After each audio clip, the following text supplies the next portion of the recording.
अस्सलाम वालेकुम। आज के इस लेक्चर में हम बात करेंगे ह्यूमन सर्कुलेटरी सिस्टम के बारे में।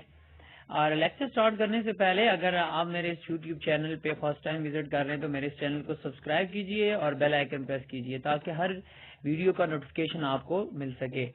तो सबसे पहले हम जानेंगे कि हमारे पास ब्लड है क्या, और फिर वो जो सर्कुलेटरी सिस्टम है वो क्या है, उसके कितने कंपोनेंट्स हैं। तो ब्लड क्या है जी, हमारे पास एक कनेक्टिव टिश्यू है, ठीक है। और इस ब्लड के अंदर बहुत से ब्लड सेल्स पाए जाते हैं, एरिथ्रोसाइट्स हैं, ल्यूकोसाइट्स हैं, और सेल लाइक बॉडीज होती हैं, थ्रोम्बोसाइट्स, प्लेटलेट, ये सारी चीजें जो है इंशाल्लाह एक लेक्चर जो है वो सिर्फ मैं ब्लड के ऊपर बनाऊंगा। और आज का जो है वो सिस्टम के बारे में बात करेंगे। तो ऐसा सिस्टम जो क्या करता है जी, आपकी बॉडी में ब्लड को सर्कुलेट करता है, यानी ब्लड के अंदर जितने न्यूट्रिएंट्स होते हैं, जितनी जो आप खुराक खाते हो, वो सारी की सारी डिजॉल्व होके आपकी स्मॉल इंटेस्टाइन से जो आता है वो एब्जॉर्ब होती है। एब्जॉर्ब होके सारी की सारी जो है ना वो आपके ब्लड में चली जाती है, ब्लड स्ट्रीम में। फिर वो ब्लड पूरी बॉडी में उसको सर्कुलेट करता है। तो ऐसा सिस्टम जो सर्कुलेशन करवाए, ब्लड को पूरी बॉडी में सर्कुलेट करवाए, उसकी वजह से आपकी बॉडी को सारी की सारी जो है ना न्यूट्रिएंट्स हर एक सेल को मिलते हैं। तो इस सिस्टम को सर्कुलेटरी सिस्टम कहा जाता है। चलिए नेक्स्ट बात करते हैं जी। हमारे पास ब्लड सर्कुलेटरी सिस्टम ये क्या है जी, हमारे पास ह्यूमन एंड अदर वर्टिब्रेट्स के अंदर जो है वो क्लोज ब्लड सर्कुलेटरी सिस्टम पाया जाता है। अब इस क्लोज सर्कुलेटरी सिस्टम में हमारे पास क्या क्या होता है जी, हमारे पास तीन जो है ना मेन तीन चीजें होती हैं। फर्स्ट ऑफ ऑल एक पंप आर्गन होता है जिसको हम हार्ट कहते हैं, जो ब्लड को क्या करता है जी, पंप करता है। नेक्स्ट जो हमारे पास ब्लड वेसल्स होती हैं, उसमें आर्टरीज हैं, वेन्स हैं, कैपिलरीज हैं, हर एक का अपना फंक्शन होता है। इसी तरीके से हमारे पास जो है ना ब्लड इन सारी की सारी जो वेसल्स होती हैं इनसे क्या करता है, फ्लो करता है। जो आर्टरीज हैं वो ऑक्सीजनेटेड ब्लड को कैरी करती हैं। इसी तरीके से वेन्स जो हैं वो हमारे पास डीऑक्सीजनेटेड ब्लड को कैरी करती हैं। और कैपिलरीज इस तरीके से आगे जाके मुख्तलिफ सेल्स तक वो जो है ना ब्लड को पहुंचाती हैं। इसी तरीके से हमारे पास नेक्स्ट अगर बात की जाए तो functions of human blood circulatory system क्या है, तो इसमें मुख्तलिफ जो हमारे पास गैसेस हैं, उसके अलावा आयंस हैं। गैसेस में अगर बात की जाए तो ऑक्सीजन है, कार्बन डाइऑक्साइड है, न्यूट्रिएंट्स, फिर वाटर जो है, आयंस, फिर उसके बाद हार्मोन्स की बात की जाए, एंटीबॉडीज, प्रोटीन जो हमारी बॉडी में होती हैं, ठीक है, और मेटाबॉलिक वेस्ट, ये सारी की सारी जो चीजें हैं इनको क्या करता है जी, हमारा ब्लड ट्रांसपोर्ट करता है। उसके बाद जो है ना हमारे अगर बात की जाए कि हमारे पास जो ह्यूमन ब्लड सर्कुलेटरी सिस्टम है, इसमें जैसे पहले मैंने आपसे बात की भी कि तीन वेसल्स होती हैं, आर्टरीज हैं, वेन्स हैं और कैपिलरीज। और इसके अलावा के हमारा जो हार्ट है वो 4 चैम्बर्ड होता है, 2 एट्रिया होते हैं, 2 वेंट्रिकल्स होते हैं, ठीक है। ऊपर वाले 2 चैम्बर्स को एट्रिया कहा जाता है और नीचे वाले 2 चैम्बर्स को वेंट्रिकल कहा जाता है। इसके बाद ये कुछ सर्कुलेटरी सिस्टम की जो है ना डायग्राम में बताया हुआ है कि कौन कौन सी आर्टरी है, कौन सी वेन है, ठीक है। ये डायग्राम को मैं जूम करता हूँ, आप इसको आसानी से देख सकते हैं। फीमोरल आर्टरी है और इधर फीमोरल वेन है। इंटेस्टाइन कैंटी के साथ साथ भी ब्लड की सर्कुलेशन बताई हुई है। इसी तरीके से ये सारी की पल्मोनरी आर्टरी, ठीक है।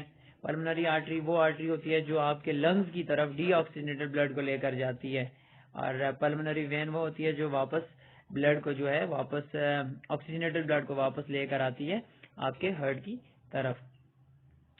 अच्छा, इसके बाद हम बात करेंगे स्ट्रक्चर की। अगर हार्ट की बात कर लें तो, क्योंकि हमने बात की कि हमारे पास 3 कंपोनेंट्स होते हैं, 3 पार्ट्स होते हैं इस सिस्टम के।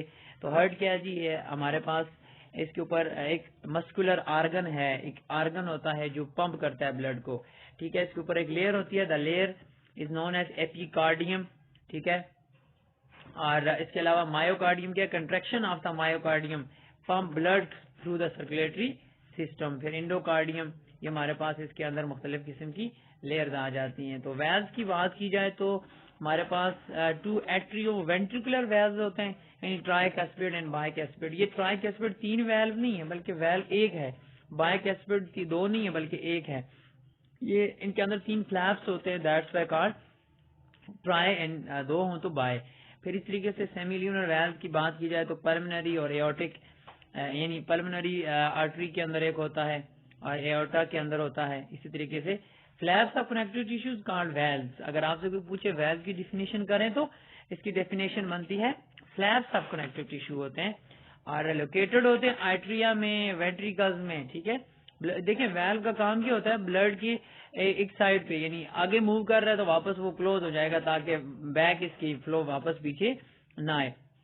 Keeping the valves open, blood move क्या जब करता है तो वेल्व्स ओपन हो जाते हैं। When the ventricles contract the valves close which prevent blood from flowing back. जैसे मैं पहले आपको बता चुका हूँ कि ब्लड के बैक फ्लो को वेल्व जो होता है वो प्रिवेंट करता है, इस वजह से हमारे पास वेल्व्स होते हैं। आर्टरीज की बात की जाए तो आर्टरीज मस्कुलर वेसल्स होती हैं जो क्या करती हैं, ब्लड अवे फ्रॉम हार्ट लेके जाती हैं। ठीक है, carry oxygenated blood accept pulmonary artery. ये बात याद रखनी है कि आर्टरीज का काम हमेशा ऑक्सीजनेटेड ब्लड को कैरी करना है, लेकिन एक ऐसी आर्टरी है जो डीऑक्सीजनेटेड को लेकर जाती है आपके हार्ट से लंग्स की तरफ ताकि उसमें ऑक्सीजन शामिल हो सके। उस आर्टरी का नाम पल्मोनरी आर्टरी है। और thick wall need to withstand pressure produce when heart push blood to them.